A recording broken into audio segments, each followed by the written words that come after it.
look at that, perfectly pink. Now we just need to dunk them in the hot sauce. Stop! If you love barbecue, you need these pro tips to cook the best steak and chicken of your life. I've taken a few of my best barbecue videos and packed them into this ultimate barbecue guide. Get ready for some juicy steaks, crispy chicken, and some game-changing barbecue secrets. So, let's get into it. Rump steak is often tough and chewy, but not if you do this. Watch how I turn this cut into something unbelievably tender. And look at that. Perfect. The key is all in the prep, and I'll show you exactly how to do it.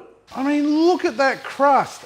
That is flavour. Now that's a perfectly cooked rump steak. Let's get into it. Today we are cooking rump steak and keeping it tender. Cooking time for this recipe is less than 10 minutes. And for those of you who love to use my beer timer, you're looking at a 1 beer cook. Cheers. Don't forget to subscribe, like, comment, share, it all helps. For this recipe, we're going to need some rump steak. As always, I dropped in to see Mick out at Gippsland Premium Meats, and I grabbed this 584 gram rump steak while I was there. Now, rump is a hard-working muscle. You know why? Because it comes from the cow's twerking region. Now, although it has a super strong beefy flavour, it can also be a tougher cut of steak to work with. So we need to fix that in a way of tenderising the meat. Today we're going to be using a natural enzyme to help break down the protein and the connective tissue. We just need to be careful we don't overdo it, or our steak will turn to mush. Now, there are a lot of ways to tenderise meat. There's a Chinese way of velveting meat using baking powder and cornstarch. But this does tend to leave an aftertaste on larger cuts of beef like steak. It's okay for stir fries. Or there's beating the steak with a tenderising hammer. Although this is effective in tenderising the meat, it also creates a very thin steak, which is easy to overcook. Then there is the right way, the natural way, using kiwi fruit. More specifically, the natural enzymes that occur in a kiwi fruit. Now this part couldn't be any easier. Roughly chop up 3 kiwi fruit and then pop them into a blender, blitz them up, yep, skin and all. This isn't an issue as we'll be washing it off afterwards anyway. Now just add half of the kiwi smoothie to a container, place the steak in and cover with the rest of the kiwi fruit, making sure it all gets covered. Pop the lid on and we're going to pop this aside and allow those enzymes to do their job. The steak has been soaking in the kiwi fruit for an hour, so it's time to rinse it off. And I didn't think you needed to see me wash it off. There are these things inside every house called taps. Use the cold water one, wash it off thoroughly, dry it off, done. Now you don't want to leave the steak in the kiwi fruit for much longer than an hour, any longer than that, and it will start to turn it into mush. And once fully rinsed off, pat dry with some paper towel. And as you can see, the kiwi fruit's changed the colour and it's actually plumped up the steak and it feels so much softer already. And once it's all dried off, we can start to season our steak. And I like the bold, beefy flavours of rump steak to shine through. So I like to keep it simple. So I prefer to use an SPG seasoning or salt, pepper, garlic. Sergeant seasoning on board for action. Enemy acquired, prepare the salt. Enemy advancing, reloading with pepper. They just won't stop, finishing off with garlic. Now don't be cheap, season both sides of the steak or only half the steak's going to taste good. And now that the steak is fully seasoned and ready for some action, it's time to get cooking. For those wondering, my SPG ratios are 60% salt, 30% black pepper, and 10% garlic powder. Don't forget to put your grill on carefully. Look, I'm sorry, it's become a habit now. Now before we get started, I'd like to thank Weber for sponsoring this video. Although they didn't sponsor it, so I can't thank them. I sense some hostility here. In fact, it is a total fire ban here today, so that means no combustible fuels are allowed. So I'll be using this cast iron pan to cook on today. And to be 100% honest, it's the best way to create a nice crust on any steak. And I'll be pairing it up with my portable gas stove. Just place the pan over a high heat and get it really hot. Once you can feel the heat radiating off the pan, we're going to turn down the gas and we're going to grab some avocado oil and put some of that in there, allowing that to heat up for about 30 seconds. And then we're going to add the steak into the pan and we're going to lay it away from us to stop any of that fat splashing up at us. And let that cook away for 3 minutes. After 3 minutes, we're going to flip the steak and add 50 grams of unsalted butter. And we're going to cook this for another 2 to 3 minutes. And I'll keep an eye on the temp with an instant read thermometer, and I'm going to remove it once it hits 55 degrees Celsius. We have hit our target temp, so onto the board we go. And we're going to let that rest. And although I removed it at 55 degrees Celsius internally, our target temp was 57 degrees Celsius internally, or a perfect medium rare. Now, while resting the steak, the internal temp will keep rising a couple of degrees, and it should settle on that perfect 57 degrees Celsius that we're aiming for. The amount of time we rest our steak is dependent on its weight. It is recommended it's 1 minute per 100 grams, and this was nearly 600 grams, so we're going to let it rest for 6 minutes. Our steak will not rapidly start to cool down while resting it. It is only when we cut into it, it'll start to rapidly cool down. But by resting our steak, we are ensuring the end product is a lot more tender and moist. Smart. Resting time is over. We can now slice into the steak and test it for taste and tenderness. Now our muscle fibers are running lengthways down the steak, so to ensure we get a nice tender chew, we need to cut across the grain. And look at that. Perfectly cooked, medium rare.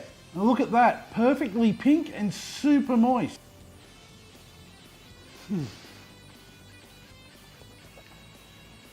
Juicy, tender steak not cooked like this.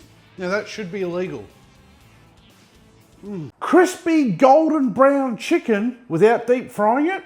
It sounds impossible, but I've cracked the code and you need to see this. Nice and crispy. This trick will give you that crunch, but keeping it insanely juicy inside. Dunk them in the hot sauce. Are they not the best hot legs you've ever seen? And how is it? Well, super tasty and always moist. Smart. Do you want to know what the secret is to getting super crispy skin on chicken in a barbecue is? Over the time, I've made plenty of recipes using a little trick here and there to show you how to create better crispy skin on chicken. What I'm doing today is combining all of them to make super crispy chicken. What you need to do is start with 2 kilograms of chicken. I'm using drumsticks. I grabbed these from Mick out at Gippsland Premium Meats. All we've got to do is get them out of the bag and put them on the chopping board. To get really crispy skin on chicken, we need to dry it. So, using some paper towel, you'll need to thoroughly dry off each leg, removing all of the moisture, and then placing the legs into a plastic container that has a lockable lid. Now, if you aren't asking your chicken for permission before you rub it down, that should be illegal. Now, if you don't have any paper towel, don't go using the Mrs. Good towels. They get a little bit cranky when you do. And now for the magic. For every 1 kilogram of chicken, you need to add 2 teaspoons of kosher salt, or look for cooking salt in your supermarket. The grains are roughly the same size. 4 teaspoons of aluminium-free baking powder. Now make sure it says aluminium-free or your chicken will taste like crap. And add 4 teaspoons of corn flour. In Australia, we call cornstarch corn flour. So if you do not live here, look for cornstarch, as they are the different things. Hopefully that confused you as much as it confused me. Put the lid on, lock it back into place, and then just shake it up until all the chicken is fully covered. Now we just need to lay the chicken out on a wire rack, and we're going to place these in the fridge overnight. This will help brine the chicken as the salt dissolves and is drawn into the flesh. And it will also help dry out the skin, which we need for crispy skin. Today I'm using a 57cm Weber kettle, and I'm pairing it up with a kettle cone and Heat Beads coconut briquettes because I want to be cooking indirectly with a high heat of 240 degrees Celsius today.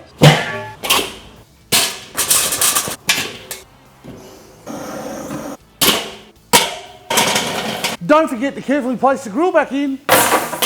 Once the fuel is hot and the grill's in place, pop the lid on, making sure all the vents are wide open, and we'll give that 10 minutes to warm up. By allowing the grill to warm up before you use it, it won't be cold.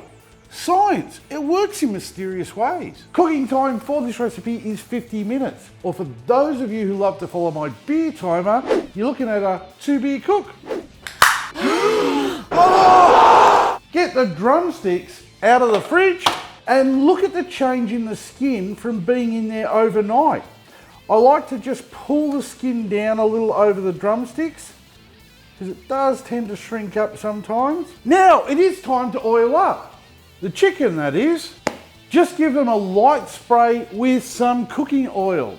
My choice is canola oil. Why canola oil? Because heavy oils like car engine oil make your food taste like shit. Don't forget, flip the chicken over and oil the other side as well. And now that the grill is hot, we can oil that up as well. And that's going to create a non-stick cooking surface. Now just place the drumsticks around the outer part of the cooking grill. And this style of cooking in a kettle is effectively air frying your food. Put the lid back on and allow that chicken to crisp up. Have you ever wondered if there's a farm out there with chickens in little wheelchairs missing all their legs? Did you know the Weber lid vent creates a hot spot? As the cold oxygen is sucked in through the bowl vent up and around our fuel, it is then forced back out through this lid vent. So to ensure you get an even cook, I recommend turning the lid a third of the way every 15 minutes during the cook. We need some hot sauce, and a great easy one to make is this one. Into a pan over a low heat, you want to add 100 grams of unsalted butter, and we want to let that melt. When that's nearly melted, you can add a teaspoon of garlic powder and the equivalent of the butter in Frank's original red hot sauce, roughly about a third of a cup. Stir that up, and once that butter is fully melted, that's when it can come off the heat. What? I told you it was easy.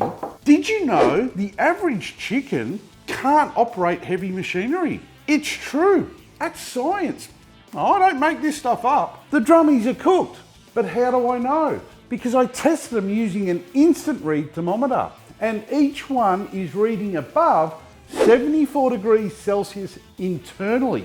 That classes this chicken as no death chicken. We can now just get them off the grill, and look, nice and crispy. Don't stuff about, just get them off really quick. And if you're wondering how I do that, I've got cotton gloves underneath. They don't feel the heat. Now we just need to dunk them in the hot sauce.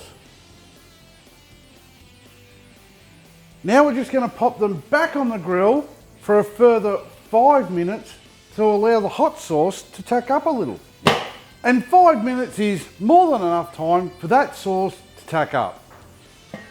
Oh, look at that. Are they not the best hot legs you've ever seen? If you want restaurant quality steak at home, reverse searing is a game changer. But there's one crucial step that most people miss. Time for another flip. Stick around. This simple trick will guarantee the juiciest steak every time. Look at that crust. That's just flavour. Look at it, flavour, dripping, crusty, moist. Doesn't get any better than that. Hi, I'm Schuey, and in this video, I'm going to show you how to reverse sear a ribeye steak to perfect medium rare. We're also going to make the latest seasoning craze. Because steaks are great, but let's make them awesome. So just sit back, grab a drink or two, and let's get into it. Obviously, we'll be needing some steak for this video. Scotch fillet, whiskey fillet, rib eye, or rib steak. Doesn't matter what you call it, it is one of my favourite cuts of steak to eat. Now, Gippsland Premium Meats threw this 380 gram, 3 centimetre thick, grass-fed one at me the other day and said, cook that. No trimming required, that looks good to go. Now hold on to your hats, this next part is a seasoning, and this recipe took TikTok by storm from a guy called That Dude Knows How to Cook. So I'm going to be making the seasoning in his style. You are about to learn the recipe that has changed so many lives. We are making rosemary salt. Let's go. Strip that rosemary, pick that sage. Salt goes into a food processor or a blender, followed by your herbs. I don't say herbs, dude. 2 cloves of smashed garlic and your lemon zest. Lid on and blend. And now you have TikTok's favourite seasoning. For more information and details about this salt, visit the comments. You know I love you, and I'm out. How easy was that? Nearly as easy as liking this video. So now that we have our seasoning, grab the steak that's been waiting around patiently for us to get our crap together. Rub on some avocado oil. This will help our seasoning stick, both sides. Now give the steak a good coating of that rosemary salt and some fine black pepper. Do the other side.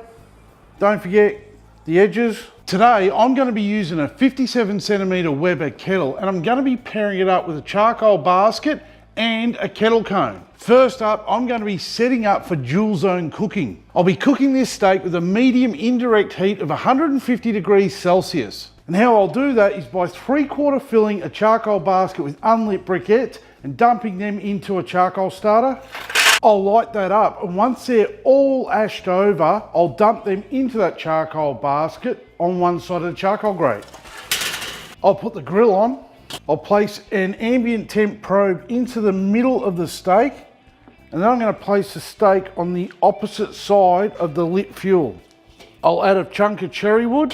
I'll put the lid on, making sure all the vents are wide open and our vent is over our food. By doing that, that's going to draw the heat and the smoke across our steak. I'm now just going to set a temp of 45 degrees Celsius. That isn't our target temp. We'll still have a few more steps of cooking after we reach that. As our steak reaches an internal temp of 40 degrees Celsius, I'm going to 3/4 fill a chimney starter with lump charcoal.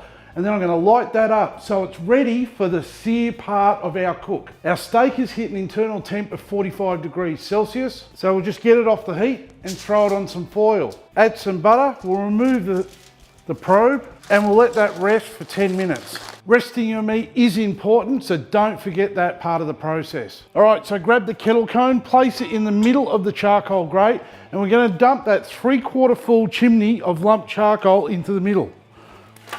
We'll put the grill on and the lid, and we're going to let that warm up for 10 minutes. Now you can just add to the existing briquettes that were in there. Just put them in the kettle cone using some tongs. I just opted to start afresh and use lump. Today I'm cooking with a dual zone setup. The first part of the cook was in that cooler zone. Now we've added more fuel, we're going to sear this steak. This cook's going to take around about 40 minutes, or for those of you who like to use my beer timer, you're looking at a 2-beer cook. Those out there asking me the question if their beer's bigger or if it's stronger, does it 1 beer count for another beer? It's 1 beer per every 30 minutes. So if you buy bigger beer, drink faster. All right, it is time to sear this steak. And why do we want that crusty charring on the outside? Because charring is flavour. Now, we are going to use the flip it and repeat method today. That meaning place the steak directly over the hot charcoal and flip it every minute or so. Just going to keep an eye on the internal temp with an instant read thermometer. Time for another flip. We are aiming for a temp between 54 and 57 degrees. That is the perfect medium rare. And that's it. We are done. Now there's no need to rest this steak because we already rested it between the baking and the searing. So let's cut straight in and see if we've actually got that perfect medium rare steak. All right, the moment of truth.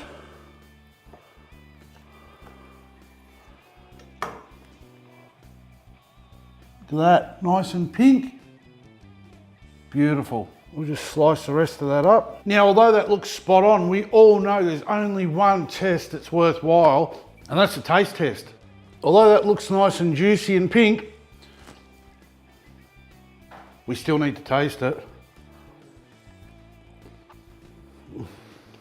You know I'm gonna say it, it's that good it should be illegal. As always, cheers for watching. Which trick was your favourite? Drop a comment below. And if you want more next level barbecue secrets, check out these videos below. Don't forget to like and subscribe for weekly barbecue tips.